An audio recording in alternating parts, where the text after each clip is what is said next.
જય જવાન જય કિસાન, દરેક જીવનું કલ્યાણ થાય એ પ્રાર્થના સાથે નરેશભાઈ ફાઉન્ડેશન થકી આપણે આ ચકલી ઘરે અત્યારે એપીએમસી હળવદ યાર્ડમાં અત્યારે આપીએ છીએ અને અમે કાયમ સેવાકીયના વિડીયો બનાવીએ છીએ અને આવી રીતે આપતા હોઈએ છીએ. અમે આજે હળવદ યાર્ડમાં આવ્યા છીએ અને ખેડૂત હિતની જ્યારે જો વાત ન કરીએ તો એવું બને નહીં. એટલે ચોક્કસ ભારત એ ખેતી પ્રધાન દેશ છે. 70 થી 80% પબ્લિક એ ખેતી ઉપર નિર્ભર છે આંતરિક રીતે પણ.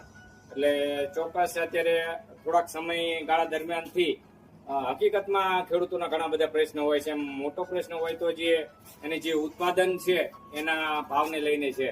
એટલે ચોક્કસ જે પણ પરિબળો એમાં ભાગ ભજવતા હોય એને અમે કહીએ છીએ કે ભાઈ હકીકતમાં જીરું છે, પછી તલ છે કે અન્ય કપાસ છે, ગમે તે બિયારણના જે ભાવ લેવા જો કદાચ બજારમાં ખેડૂત જાય તો હકીકતમાં એના ઘણા બધા ભાવ હોય છે.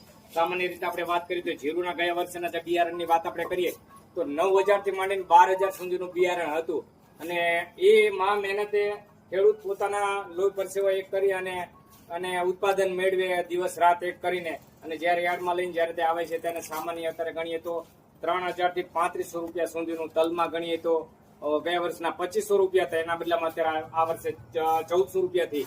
મગફળીમાં પણ એ પ્રકારનું જે એક મણના 2700 રૂપિયા ભાવ હોય જ્યારે ખેડૂતના ઉત્પાદન વાવવા માટે લઈએ ત્યારે બજારમાંથી અને અત્યારે જ્યારે દેવા આવે ત્યારે 700 રૂપિયાથી સ્ટાર્ટ થાય. તો હકીકતમાં ખેડૂત માટે ઘણી બધી કપરી પરિસ્થિતિ છે.